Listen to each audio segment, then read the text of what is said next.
It's Eric Arnold here in the freezing sports barn. It's Thursday, January 21st, about 2 in the morning. January 21st. Happy birthday to me. Happy birthday to me. Happy birthday, happy birthday, happy birthday to me. Woo! Other famous birthdays on today were, let's see, Telly Savalas. He played Kojak for you people under 20 or 30. He's had a lollipop in his mouth all the time. Cop from New York City, that's what he played. Jack Nicholas. Let's see.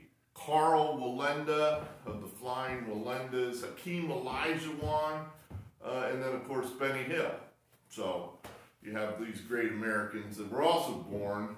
Are they all American? Carl Wallenda was not American, I'm almost sure of that. Hakeem Olajuwon, that's whatever. Famous people born on the 21st of January. You don't have to be Americans, doesn't matter. All right, where are we at? Big lot of stuff to cover here, so let's go to it. Couple things to cover.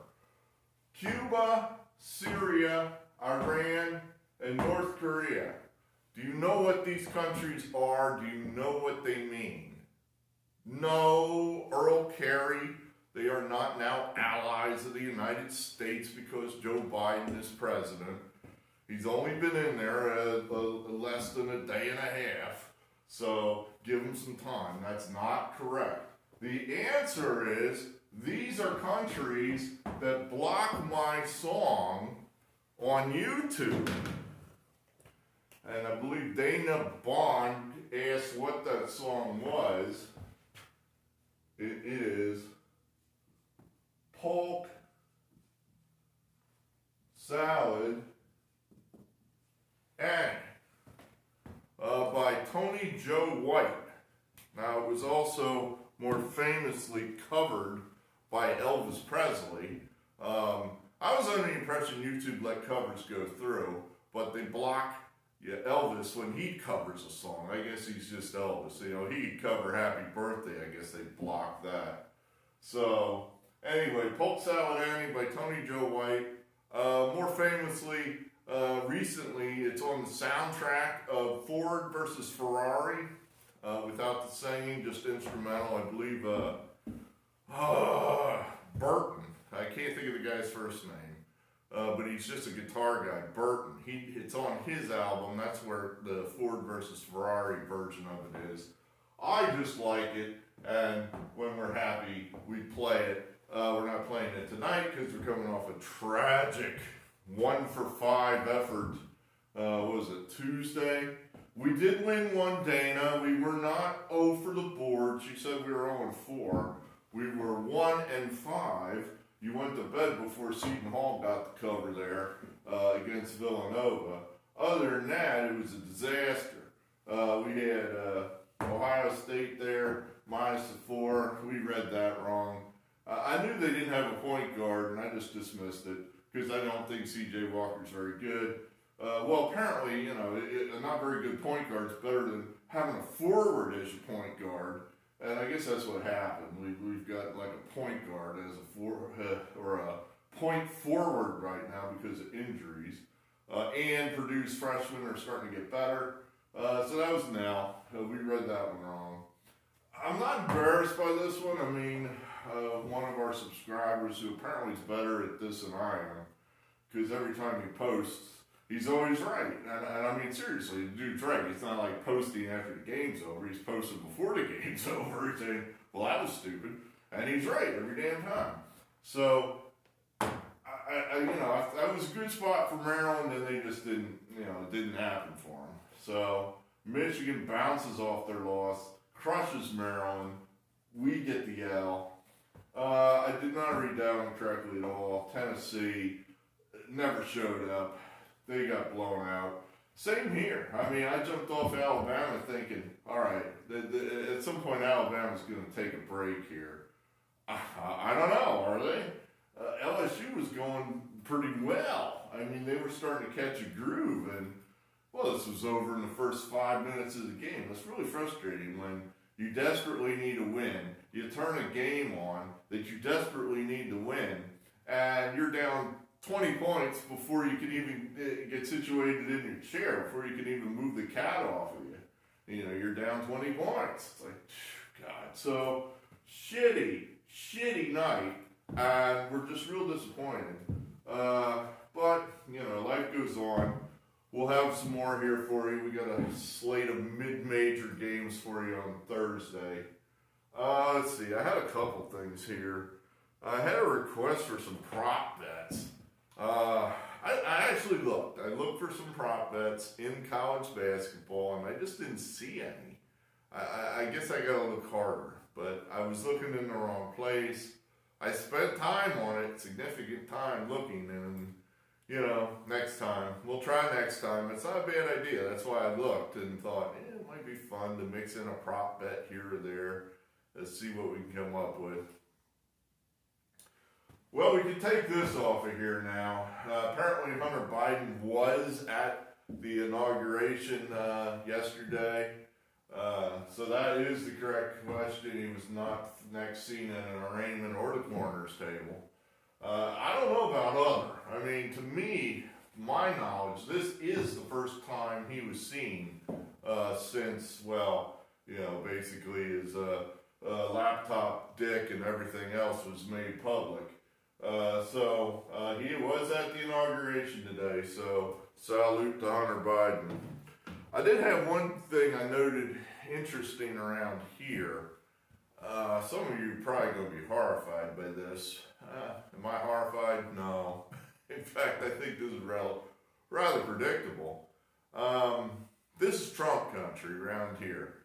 Definite Trump country. This precinct, I believe, went for Trump roughly 68-32. Don't quote me on that. That's pretty close. Even though it's a pretty close Republican-Democrat registration in this precinct, it went, you know, this is Trump country. And the majority of the Trump signs around here have come down. And by that I mean more than 50% of the Trump signs that were up have been removed. The majority of the Biden signs are up. They're still up. And you know, there was only a handful. I believe there was 4. Well, 1 came down. 3 are still up. And the one is up. It's a huge ass bed sheet. You know, Biden, Harris 2020. This huge ass bed sheet that's been there, you know, since October. And I just noticed across the street, there's a new Trump sign. I could be wrong on this. It might have been there all along. I don't think so, man. I think it's new. I think it's been there within the week. You know, it just came, you know, it's like we're just putting new signs up. The dude lost, it's over. But this is a new sign directly across the street from the giant Biden bed sheet. And it says, Trump 2020, fuck your feelings. Thought, yeah, all right, now it's on. So, yeah, you could have the Civil War start right down there on Golf Course Road. You know, neighbor versus neighbor, brother versus brother. Fuck your feelings. So we'll see what happens.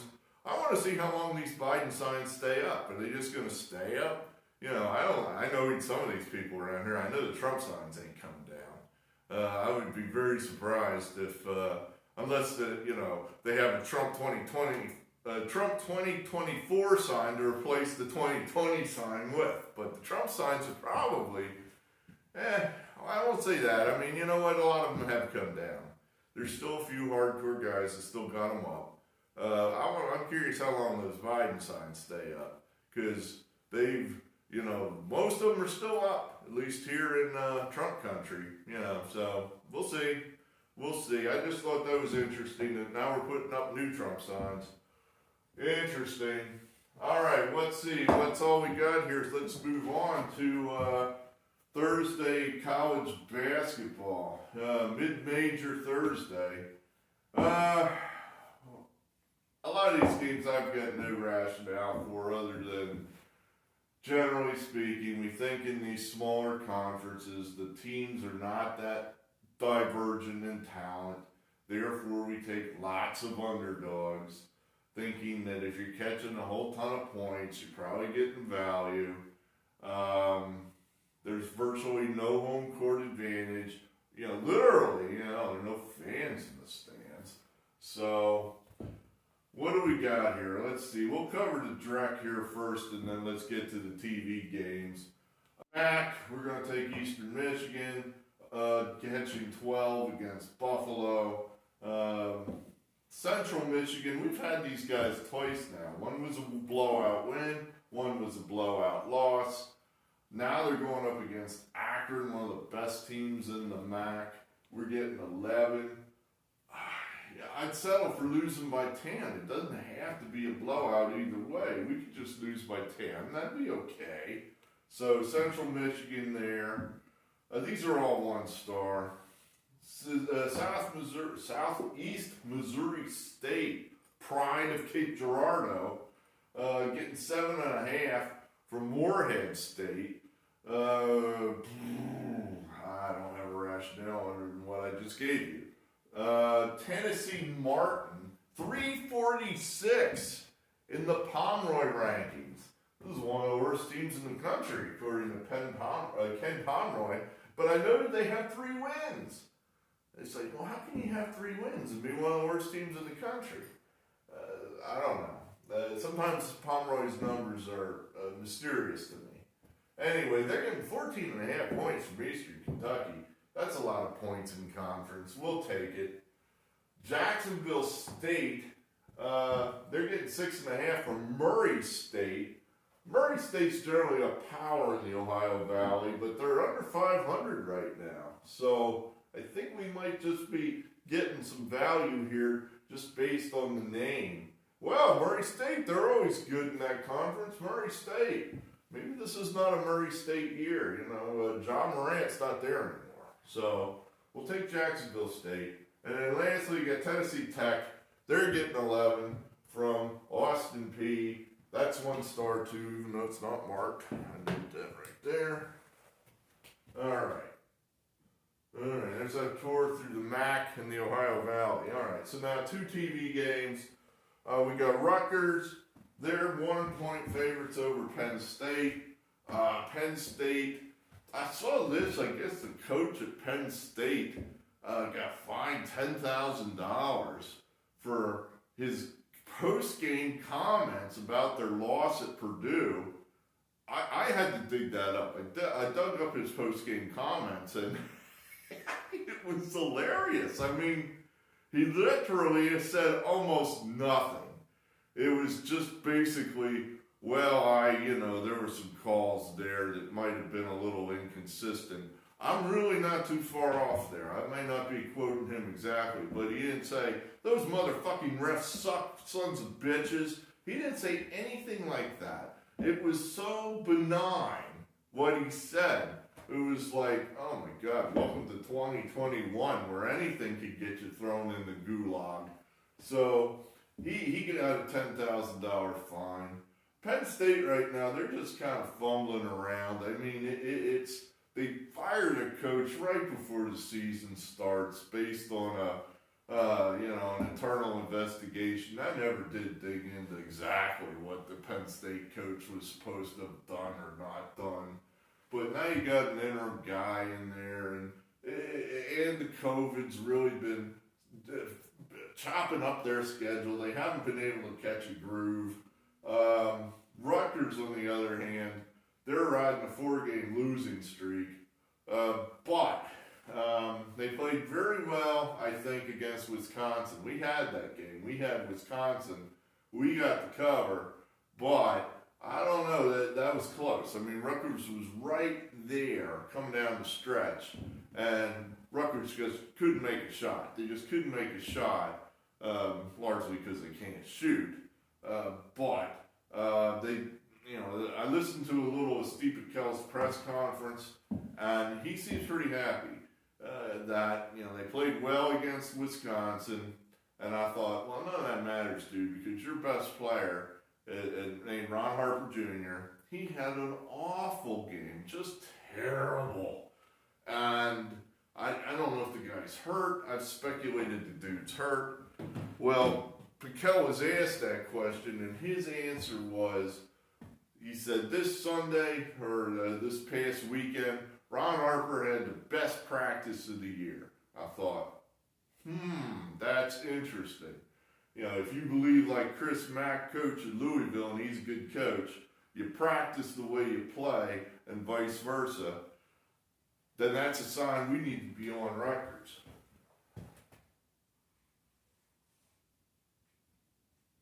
We'll put 2 stars on that, and you're getting some news here in the barn, because that Piquet press conference, I was the 4th one to view this press conference.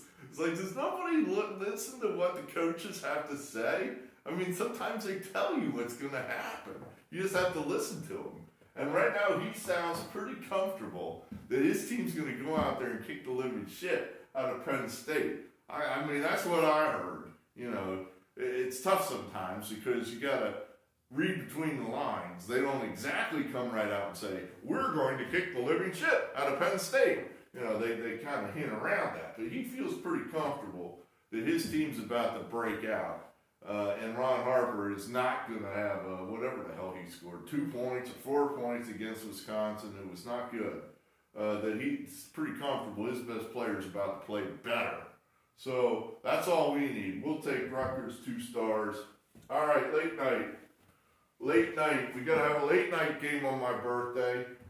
You know, I don't want to be sitting there at 11 o'clock just staring at the wall. Or handicapping games for Friday. I guess I could be doing that. Colorado State, we're in the Mountain West. Colorado State, Pomeroy's got them in an 82, going up against Utah State. They're 43. We saw Utah State against San Diego State, and boy, they were impressive. They just look like they have all the pieces, it looked like. You know, guys that can shoot. That giant guy inside, Queta, that can rebound, block shots, and can get his own offense. Ooh, I just, you know, I notice we've got all road teams, but we're not taking the road team here. We are going with Utah State. We're going to lay the 8.5. I think these teams just played each other, and Utah State handled these guys. I could be making that up. I can't remember. I think the basics are Utah State's explosive. We think they're just significantly better than Colorado State. They're a relatively high-scoring team, so I don't know 8.5 is that hateful. And Utah State, looked up Joe Lunardi's bracket right now. They are literally the last team in, according to Joe Lunardi. So, you know, that's a team I'm thinking that might just have a little extra motivation to play well, because you're going to be on the bubble all year long unless you just start, you know, whooping some serious ass here for maybe a 6-7 game stretch to solidify your spot in the tournament. So there you have it. Your TV games are Rutgers over Penn State, Utah State late night over Colorado State, and then the MAC, we got Eastern and Central Michigan. In the Ohio Valley, we've got Southeast Missouri State, Tennessee Martin, Tennessee Tech, Jacksonville State. There you have it. What do we got? 8 games? 8 games. 1, 2, that seems 1, 2, 3, 4, 5, 6, 8 games. 8 games. Very good. Now, I don't know when the next video is going to be. You may or may not get one tomorrow. That's just, you know, I might take my birthday off. Haven't decided yet. That's the beauty of it being your birthday. It's like, I can do whatever I want. Then people are going to give me a pie to do whatever the hell I want. So, that's kind of cool. You get that once a year. You deserve it. We all deserve it. At least once a year. So, good. Thanks for being here. Hit the like button. That makes me a better handicapper, or it just makes me feel good. And then subscribe if you're passing through and you're new. And we'll try to give you more of the content that you like. Good. Thanks. from me to you, let's have some good college basketball tomorrow, and I'll see you again. Good evening.